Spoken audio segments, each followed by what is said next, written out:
సుందరాయ శుభాంగాయ మంగళాయ మహోజసే సింహశైల నివాసాయ శ్రీ నృసింహాయ మంగళం. శ్రీ శ్రీ శ్రీ వరాహలక్ష్మీ నృసింహస్వామి వారి సన్నిధానంలో ఆషాఢ బహుళ తదియ బుధవారం శతభిష నక్షత్రం జూలై 24వ తారీఖు యథావిధిగా 4 గంటల నుంచి 4:30 గంటల వరకు సుప్రభాత సేవ. సుప్రభాత సేవలో భాగస్వాములు కాగోరు వారు దానికి తగిన రుసుము చెల్లించి సంప్రదాయ వస్త్రధారణతో పరిమిత సంఖ్యలో భాగస్వాములు కావచ్చు. 4:30 గంటల నుంచి 6:30 గంటల వరకు ప్రాతరారాధన.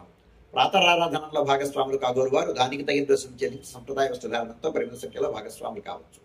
ప్రాతరారాధనలో భాగంగా నిత్యవేద పారాయణం, ఉపనిషత్ పారాయణం, దివ్య ప్రబంధ సేవాకాలం, అనంతరం ధూపసేవ సమయంలో చతుర్వేద పారాయణం, శ్రీరామాయణం, భారతం, భాగవతం, విష్ణు పురాణం, క్షేత్ర మహాత్మ్యం, వరాహపురాణం, శ్రీవాక్యం, భగవద్ విషయం మొదలైన గ్రంథాలన్నీ పారాయణం చేయడానికి ఉపక్రమిస్తారు. అనంతరం బాలభోగ నివేదనం అయిన తర్వాత నిత్యహోమం పరిహరణం అయిన తర్వాత మంగళాశాస్త్రం, చాత్వరగోష్ఠి, తీర్థ వినియోగం అయిన తర్వాత చుట్టు సన్నిధుల్లో మంగళాశాస్త్రం పూర్తి చేసుకున్న తర్వాత సుమారు 6:30 గంటల నుంచి సర్వదర్శనం ఆరంభమవుతుంది. 7:30 గంటలకు సహస్రనామార్చనం, 8:30 గంటలకు ఆర్జిత గరుడ సేవ, 9:30 గంటలకు ఆర్జిత నిత్య కళ్యాణం ఆరంభమవుతాయి. ఆయా సేవల్లో భాగస్వాములు కాగోరు వారు ఆయా సేవలకు తగిన రుసుము చెల్లించి సంప్రదాయ వస్త్రధారణంతో పరిమిత సంఖ్యలో భాగస్వాములు కావచ్చు. 11:30 గంటల నుంచి 12 గంటల వరకు రాజభోగ నివేదనం, మహానివేదనం. ఈ సమయంలో భక్తుల యొక్క దర్శనం నిలుపుదల చేయడం జరుగుతుంది. 12 గంటల నుంచి 2:30 గంటల వరకు సర్వదర్శనం. మధ్యాహ్నం 2:30 గంటల నుంచి 3 గంటల వరకు మధ్యాహ్న విరామం. ఈ సమయంలో భక్తుల యొక్క దర్శనం నిలుపుదల చేయడం జరుగుతుంది.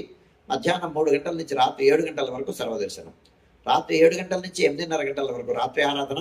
రాత్రి ఆరాధనలో భాగస్వాములు కాగోరు వారు దానికి తగిన రుసుము చెల్లించి సంప్రదాయ వస్త్రధారణతో పరిమిత సంఖ్యలో భాగస్వాములు కావచ్చు. రాత్రి 8:30 గంటల నుంచి 9 గంటల వరకు సర్వదర్శనం. 9 గంటలకు ఏకాంత సేవ కవాటబంధనంతో ఈనాటి కార్యక్రమం సుసంపన్నమవుతుంది.